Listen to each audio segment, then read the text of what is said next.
नमस्ते doctor. नमस्ते, बोला. Doctor, मला माझ्या ब्लड प्रेशरची तपासणी करून घ्यायची आहे. ठीक आहे, बसा. डॉक्टर, हे ब्लड प्रेशर काय असते? चांगला प्रश्न आहे सोहन. हे बघा, ब्लड प्रेशरचा अर्थ आहे रक्ताच्या प्रवाहाची शक्ती. यामुळे आपल्या हृदयाच्या व्यतिरिक्त संपूर्ण शरीराचे आरोग्य समजते. कारण ब्लड प्रेशर सांगते की रक्तवाहिन्यांमधून रक्त पाठवण्यासाठी हृदय किती जोर लावत आहे. ब्लड प्रेशरचा सामान्य स्तर 120/80 मिलीमीटर ऑफ मर्क्युरी असला पाहिजे. याहून जास्त असेल तर आपल्याला हाय ब्लड प्रेशर म्हणजे उच्च रक्तदाबाशी संबंधित सगळ्या समस्या होतात.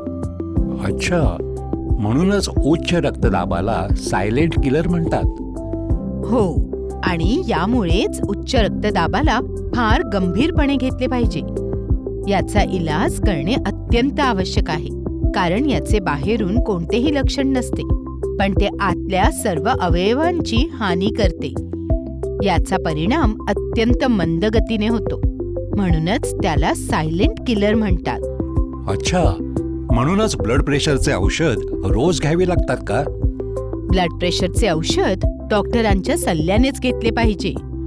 उच्च रक्तदाबामुळे कोणकोणत्या समस्या समोर येतात डॉक्टर साहेब? उच्च रक्तदाबाची सुरुवातीची लक्षणे असतात डोकेदुखी, घाबरल्यासारखे होणे, अस्वस्थता, मळमळणे, दम लागणे आणि नाकातून रक्त येणे. उच्च रक्तदाब जसजसा जुना होत जातो तसतसा तो डायबिटीज म्हणजेच मधुमेह, किडनी, हृदय आणि डोळ्यांचे आजार वाढवतो. तो जर अचानक खूप वाढला तर हृदयविकाराचा झटका किंवा अर्धांगवायू सुद्धा होऊ शकतो. याच्यापासून स्वतःला कसे वाचवावे? माझ्या म्हणण्याचा अर्थ, उच्च रक्तदाबापासून वाचण्यासाठी कोणकोणते उपाय केले पाहिजेत?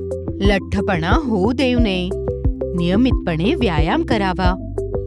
जेवणात मिठाचे प्रमाण कमी करावे आणि सर्वात महत्त्वाचे, दरवर्षी 2 वेळा तरी रक्तदाबाची तपासणी करून घेतली पाहिजे आणि डॉक्टरांच्या प्रत्येक सल्ल्याचे अनुकरण करावे.